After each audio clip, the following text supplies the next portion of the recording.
une baraque de la foire.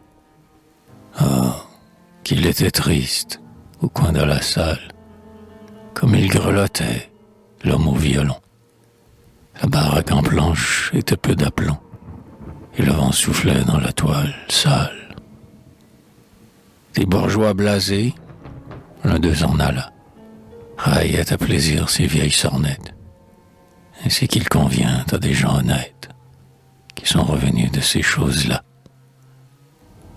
Dans son ermitage, Antoine, en prière, se couvrait les yeux sous son capuchon. Les diables dansaient, le petit cochon passait, effaré, la torche au derrière, découvrant sa gorge et portant, je crois, sur son carton peint, la mouche assassine. En grand falbala venait Proserpine, comme une princesse à la cour d'un roi. Tout l'enfer sautait au bout des ficelles. Dieu l'avait permis, très évidemment. Puis ce fut le tour du bleu firmament, avec ses pétards et ses étincelles. Le soleil tournait, plein de vérité.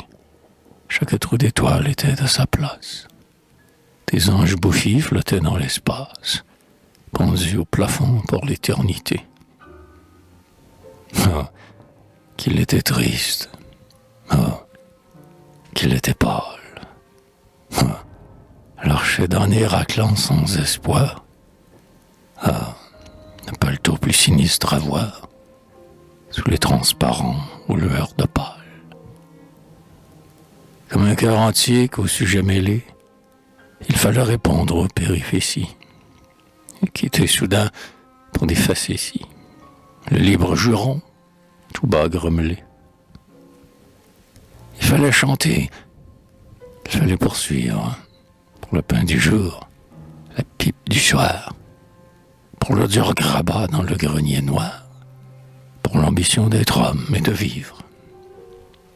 Mais parfois, dans l'ombre, et c'était son droit, il lançait, lui pauvre et transi dans l'âme, un regard farouche au pantin du drame, qui reluisait d'or et n'avait pas froid. Puis, comme un rêveur dégagé des choses, sachant que tout passe et que tout est vain, sans respect du monde, il chauffait sa main au rayonnement des apothéoses.